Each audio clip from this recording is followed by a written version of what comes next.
What's up mga ka-chat, today is another day. So ngayon nandito ako sa aking kwarto or dito sa aking studio for another video na naman tayo, no. Kung napapanood or kung napapansin naman ninyo yung mga pinag-upload ko dito sa aking YouTube channel, dito sa King Chat TV, no. So yung mga contents ko more on sa music, then yung mga gears, no, yung sa gitara ko, then yung sa pedals ko, kung paano ko ba sila gamitin. Tapos yung sa tugtog ni Chuck kapag ako tumutugtog sa mga events or gigs, no. So hindi na katulad nun dati yung mga bulaw-ulaw vlogs. Pati rin syempre yung travel vlogs or yung mag-bike ako. Hindi na rin kasi makapag-bike kasi may pasok na. Yung sa covers din, syempre hindi na rin nakakapag-upload. Try ko din na maibalik din kahit paano. Basta't magpatuloy lang kayo na manood dito sa upload ko dito sa YouTube channel ko dito sa King Chat TV, no. So parang awan nyo na panoorin naman ninyo.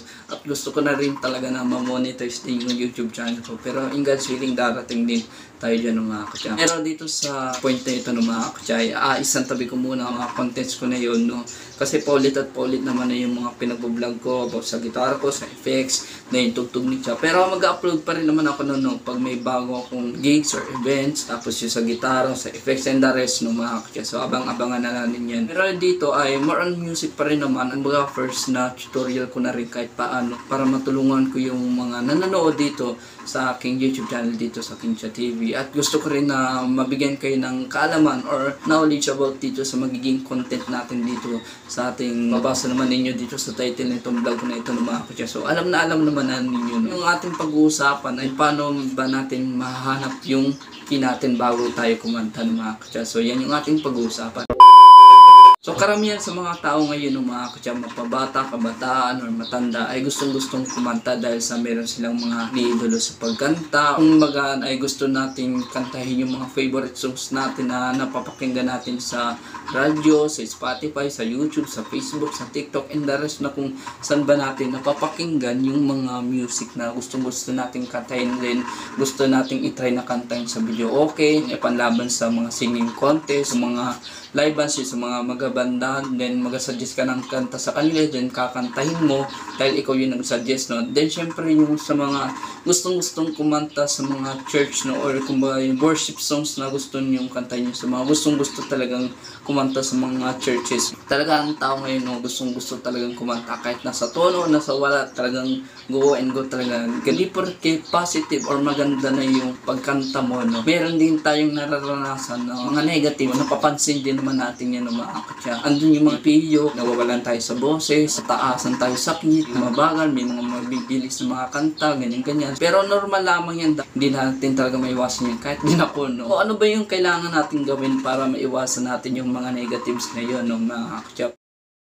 Bibigyan ko kayo ng tips, no, at ito'y nakabase or nakita ko lang sa Google, and syempre experience ko na rin sa pagkanta. Yung tip number 1 na kailangan na malaman ninyo, kailangan mong malaman ang mga limitasyon ng iyong vocals, no. O tingnan mo kung bagay yung vocals mo, kung matataas na kanta or mabababang kanta yung pwede sa iyo, no.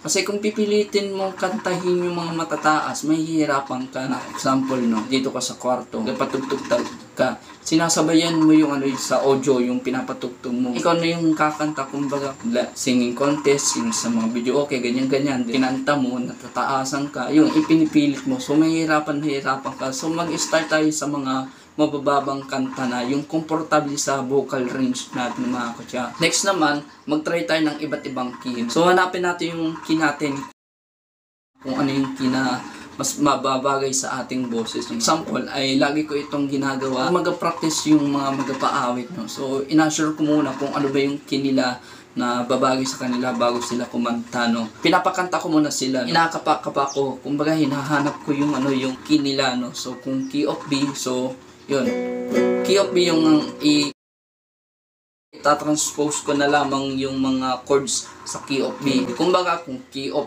G yung original key, then pakinggan ko ay key of B yung tono nila, so itatranspose ko na lang. So abangan na lang ninyo yun sa susunod ko na vlog kung paano ba mag-transpose ng chords, no, mga. Ganun yung ginagawa ko, hinahanap ko muna yung key nila, kung saan ba sila comfortable. So kung ano yung key nila na key doon sa boses nila, ay kami syempre mga musicians ang mag-a-adjust, mga kachay. Hindi yung Then, syempre, meron din naman sa YouTube, no? Or kung baga sa mga Spotify na merong, mare, gusto mong kantahin yung Nakapagtataka by Apo Hiking Society, hindi mo kaya yung original key. So, meron namang nasa-search na, like, example, Nakakapagtataka, key of G, key of E, key of C, lahat, no? Lahat ng kanta, no? Sa-search at masasearch mo naman yan. Maghanap ka ng mga nag-cover ng kanta na inibay nila yung key na pwede mong sabayan kung komportable sa iyo. Pwede mong isend sa mga kasama mo or sa mga kabandmates mo na gantong key yung ating kukunin, no? Para sigurado na hindi tayo mapapaya sa pagkanta ng mga katyan. Dagdag ko na rin ng mga katyan na wag nating pilitin or wag nating kunin yung original key ng isang kanta kung hindi talaga kaya ng boses natin, kasi may chance na mahirapan tayo sa pagkanta, lalo na yung sa mga kinakapos ng hininga hanggang sa mawalan tayo ng boses, mapaos, and the rest na nangyari natin or napapansin natin sa ating sarili kapag tayo kumakanta. Next naman, pakinggan ang kanta. Kahit magpalit tayo ng key ng kanta, kunwari kung key of E tapos key of C yung boses mo, ay papakinggan mo pa rin yung original key. Kaya ganun pa rin yung tono. Basta pakinggan naman ninyo yung kanta. Pang-apat, no, hanapin mo ang genre mo na babagay sa iyong boses. Kasi marami kasi sa mga ibang tao na pinipilit nila na ballad yung genre mo, tapos pipilitin mo mag-rap. So, mahirap yung ganun. Baga, kung magaling ka talagang kumanta at gusto mo mag-shift sa rap ng iba-ibang genre mo, so it's up to you naman yun. Hanapin niyo yung genre na mas babagay sa inyong boses, mga katya. Kasi kung pipilitin nyo nga, sabi ko nga kaganina, talaga mahihirapan kayo sa inyong pagkanta. Yung pinakandas na kailangan ninyong gawin ay syempre, mag-practice at mag-practice pa rin kayo. Ay hindi yung basta-basta lang na napakinggan natin, kakanta ka na, sasabak ka na sa mga pakantahan, no? So, mahirap yun. So, practice and practice and practice.